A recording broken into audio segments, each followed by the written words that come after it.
प्रेमकथेचे नाव ती पण ओळखत होती. कविताची लहान बहीण नेहा गावाहून काही दिवसांसाठी त्यांच्या घरी आली होती. कॉलेज नुकतंच संपलं होतं. ती दिसायला सुंदर होती आणि तिचं वागणं थोडं लाजरं, पण नजरेत एक वेगळीच चमक होती. नेहा जेव्हा बोलायची तेव्हा थोडं जास्तच लक्ष सुधीरकडे द्यायची. कधी हसताना, कधी बोलताना तिचे डोळे त्याच्यावर थांबायचे. सुधीरला ते जाणवत होतं, पण तो काही बोलत नव्हता. एका रात्री कविता झोपली होती आणि सुधीर टीव्ही बघत बसला होता. थोड्या वेळाने नेहा बाहेर आली. जीजाजी, झोपले नाहीत अजून? नाही, झोप येत नव्हती, तो म्हणाला. नेहा त्याच्या शेजारी बसली. खांद्याला खांदा लागला. तिच्या अंगावर फक्त स्लीवलेस टॉप आणि शॉर्ट्स होते. ती म्हणाली, कधी वाटतं का तुम्हाला, की तुम्ही खूप नशीबवान आहात? कारण आम्ही दोघी बहिणी तुमच्यावर प्रेम करतो. सुधीर थोडा गोंधळला. तिची नजर वेगळंच काही सांगत होती. नेहाने थोडा वेळ गप्पा मारल्या आणि शेवटी त्याचा हात धरला. ती म्हणाली, माझ्या भावना लपवता नाही येत. कधी कधी वाटतं, मी पण तुझ्या खूप जवळची आहे. सुधीरने हात मागे घ्यायचा प्रयत्न केला, पण तिच्या बोलण्यात आणि स्पर्शात काहीतरी खास होतं. हे योग्य नाही, नेहा, तो म्हणाला. नेहा काही न बोलता उठून गेली. पण त्या क्षणाने सुधीरचं मन गोंधळून टाकलं. दुसऱ्या दिवशी नेहा सहज वागली, पण तिच्या प्रत्येक हालचालीत काहीतरी वेगळं होतं. जेव्हा कविता स्वयंपाकघरात असे, तेव्हा नेहा सुधीरजवळ येऊन थोडा वेळ गप्पा मारायची, थोडक्यात त्याच्या लक्षात राहायचा प्रयत्न करायची. रात्री कविता बाथरूममध्ये असताना नेहा अचानक बेडरूममध्ये आली. अंगावर एक शाल होती. आज काही झालं तर ते चुकीचं वाटणार नाही, कारण ते प्रेमामुळेच असेल, ती म्हणाली. त्या रात्री काहीच झालं नाही, पण दोघांच्याही मनात काहीतरी हललं.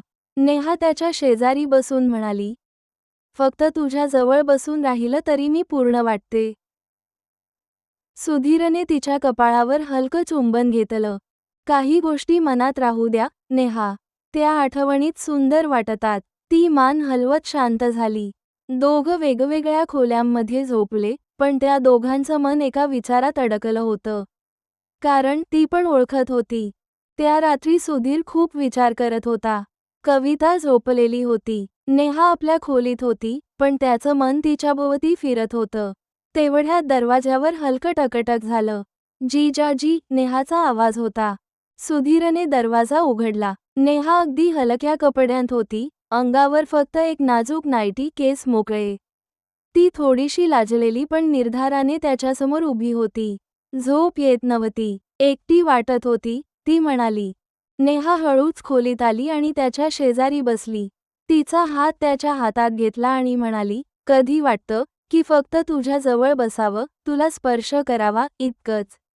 तिने त्याचा हात घट्ट पकडला. तिचे बोट थोडे थरथरत होते. ती शांतपणे त्याच्याकडे पाहत होती. सुधीर काहीच बोलला नाही. तिच्या डोळ्यांत त्याला ती ओढ दिसत होती. तो तिच्या थरथरत्या हातात आपला हात ठेवून बसून राहिला. नेहाने हळूच त्याच्या गालावर ओठ टेकवले. माझं तुझ्यावर प्रेम आहे. हे चुकीचं असेल, पण मन नाही थांबत. सुधीरने तिचा चेहरा हातात घेतला आणि तिच्या ओठांवर एक हलकं चुंबन दिलं. दोघं काही क्षण तसंच राहिले, श्वास जवळ, शरीर जवळ. नेहाने त्याला मिठी मारली. त्याच्या अंगावर हळूवार हात फिरवायला लागली. सुधीरचं मनही आता थांबत नव्हतं.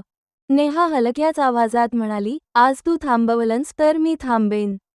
पण नाही थांबवलंस तर मी तुझी पूर्ण होईन. सुधीरच्या हातांनी तिच्या पाठीवरून, कमरेवरून स्पर्श केला. नेहाने त्याला घट्ट धरलं. तिच्या नखांनी त्याच्या पाठीवर अलग दोरखडे उमटवले. त्या रात्री दोघांचं शरीर, मन आणि भावना एकत्र आल्या. सकाळ झाली. नेहा अजूनही त्याच्या मिठीत होती. दोघंही शांत होते. नेहा म्हणाली, हे चुकीचं असेल, पण मला हवी असलेली एक रात्र मिळाली. सुधीर डोळे मिटून म्हणाला, आता सगळं वेगळं होईल. नेहा सकाळी उठून तयार झाली. तिच्या चेहऱ्यावर शांतता होती, पण डोळ्यांत भावना साठलेल्या होत्या. सुधीर तिच्याकडे बघत होता. त्या रात्रीत सगळं बदललं होतं. ती त्याच्याकडे पाहून म्हणाली, जीजाजी, मी आता निघेन. कविता तुझी आहे, मी फक्त एक क्षण होते. सुधीर काहीच बोलू शकला नाही.